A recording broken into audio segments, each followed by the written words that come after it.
Three things you can do if you ever feel like you're in a rut, you're struggling, you're going through some mental fog.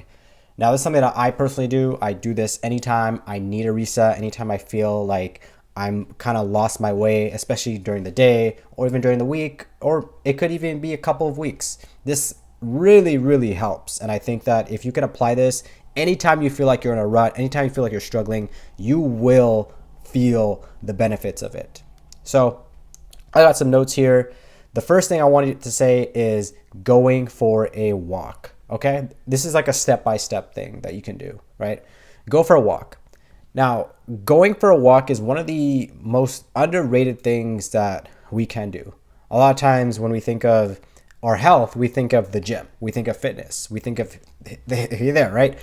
But what we may not realize is increasing our steps can actually help us with our sleep quality. It can help us in terms of like even our weight loss if you need to lose weight, if you increase your steps. And it just gives you that mental clarity. You're going back into nature. You're going back to nature, which is like the creations of Allah. So that is a big, big part of it. And when you go outside, and this is where we talk about the next step, right? You want to make sure that at least you're making some dhikr. Maybe you're saying subhanallah. Maybe you're saying alhamdulillah. Maybe you're making istighfar, right? Do something while you're walking, right? If you're marveling at the blessings, say subhanallah, right? You can even listen to the Quran. Listen to the Quran, listen to some tafsir. Sometimes if you want to listen to something that can help your self-development, sure. I listen to a lot of business types of podcasts or videos while I go on my walks. Sometimes I'll listen to the Quran. Sometimes I'll listen to just some regular tafsir. So there's a lot of different things you can do when it comes to going for a walk. But you have to get up and go for that walk. A lot of times we're scrolling, we're on our phones, and we're just like, oh man, I feel so down. But what we need to do is just get up, right? Get out of our way, and we need to go outside. And that it can help in so many different ways. It's one of the most underrated tips that I can give you. Just go for a walk, right? Treadmill desk, yes, you can do that. If you have like a treadmill at home, sure. But the reason why you want to go for a walk outside is because you're going to be seeing nature. You're going to be seeing, even if you don't have trees around you, even if you don't have any flowers, nothing like that, even maybe no water, right? No, whatever, maybe no lakes. You're still going to see the sky. You may see the rain. You may see snow. You're going to see something. So there's going to be something you can marvel over the blessings of Allah, right? And these are things that are interchangeable during the different times. There's one area that I like to go to personally, and it has a nice view. And if you check out my Instagram, you may see it in my stories. But what it is every time I look at that view, it looks different. It looks different. Sometimes at different times of the year it changes. So sometimes there's like just a lot of grass, right? Yesterday I went, there's a lot of grass. Sometimes there's nothing there. It looks like a swamp, right? Sometimes it looks like you see the sky and it's like boom, it looks amazing. Sometimes it's the water. Sometimes you see a bunch of seagulls, right? There's a lot of different elements into it. But it's every single time I go, there's a different feel to it. And I'll just look at it and I'll take a picture of it. And every time I show up, people are like, "Oh, this looks amazing," right? But it's a different feel, and that's part of going outside because everything is interchangeable in this life, right? So you're always gonna see different things, and Allah's creations are there's so many things, right? So you can marvel at the blessings of Allah, and that's gonna enable you to start thinking in terms of gratitude and realizing, wow, this is amazing, Allah's blessings, wow, right? So that's number one, okay? Now, number two is read one verse of the Quran, right? And I say one verse is a bare minimum, but ideally you probably want to read at least at one page because at least a page is like attainable. It's something that you can kind of strive towards, especially if you read Arabic, if you want to read the English translation. The reason why you want to do this is because the Quran is our roadmap to this life. And when you have a connection to the Quran, then you're always going to be reminded. There's always going to be a verse that's going to pop into your head. There's always going to be something that's going to pop into your head. There's always going to be something that you're going to think of, like when you go navigate through your life, you're going to think of, inna ma'al usri yusra, right? So it's going to be like, oh, wow, okay.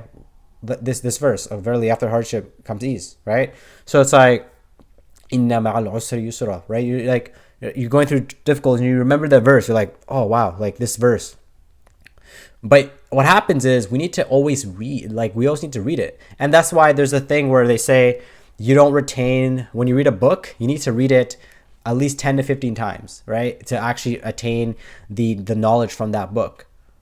Because it's very easy to fall off. And a lot of times when you watch motivational videos, what are the motivational videos actually teaching you? The motivational videos aren't necessarily teaching you something new. They're just kind of reminding you of different things. In the Quran, there's a lot of reminders within the Quran. There's a lot of things you're going to learn within the Quran. There's a lot of stories you're going to read. But it's there to remind us of our purpose, of why we're here in this world. And what happens sometimes when we stray away from the Quran, we start to lose sight a little bit of our own way. We start to lose sight of things. So take the Quran. I would recommend after Fajr, maybe even after Isha, right? Maybe before you go to sleep, and read one page. Just one page. Start with one page consistently every single day. Or even like if you feel super overwhelmed, just read that one page, right? Just say, okay, I'm going to read the Quran. We'll read one page, right? So that's another one that I highly, highly recommend. Something that I've been applying like a lot more consistently lately. And alhamdulillah, like I've been increasing, of course, but I found that it's enabled me to just feel better about everything, and it kind of gives me a sense of purpose in this life, right? In this life and the next, of course. So that is a big one. Always with the Quran. And if you really just, you're not able to do it, you're just maybe not in that frame where you're able to, you don't have your mind's just not there, listen to it, right? Maybe just listen to it. Maybe you need to just ease into it and start listening to it. Listen to the beauty of it, right? Make sure you listen attentively. Don't be like multitasking and do stuff. If you go for a walk, you can combine it and you could listen to some Quran, right? So you can do that. I did that earlier this morning. And so you can do that, right? There's things that you can do to kind of navigate through that. Okay. So the next one is talking to Allah. And I think this is like probably one of the most important ones, is actually making dua. We're going to go through difficulties in this life. This life is always going to have difficulties. Every single human being is going to go through their own difficulties. This life is not Jannah. This life is, this dunya is a prison for the believer. However, navigate through this life with Allah, and you will be able to withstand all of these things.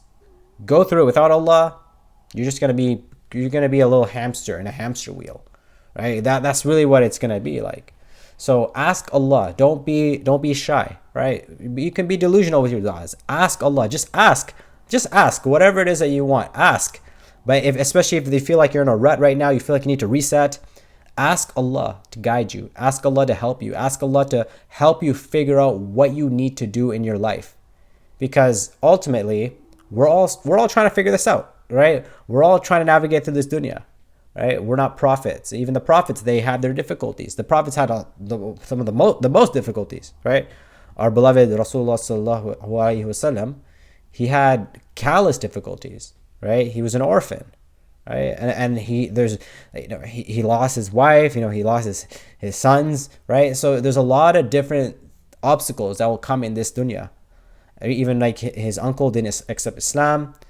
But the thing is that always make dua. Ask Allah. No matter what you're feeling, just ask Allah.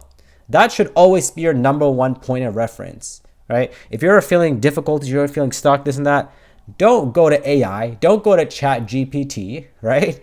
I know some people are starting to use it as like a therapist, and I do use it to journal as well, just to be honest with you. But it wouldn't be my first point of reference. I just kind of journal and I kind of just, and then I kind of just let it be. But it shouldn't be your first point of reference. And like even people, right?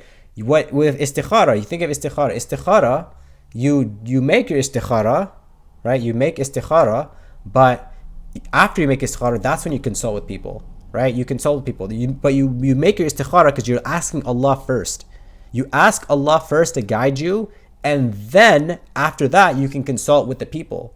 Right, then that's how it is. Obviously, there's this conception that you're gonna see it's gonna be a dream, something. No, there's a lot of different ways istikhara can work, but then you have to kind of actively seek it. And that's a different avenue. So always ask Allah, and the pain that you're going through, the struggle, whatever it is you're going through, ask Allah to guide you. But that's really all I want to talk about. Jazakallah khair for watching. If you like online fitness coaching, check out the link down below, and we will talk soon. Assalamu alaikum.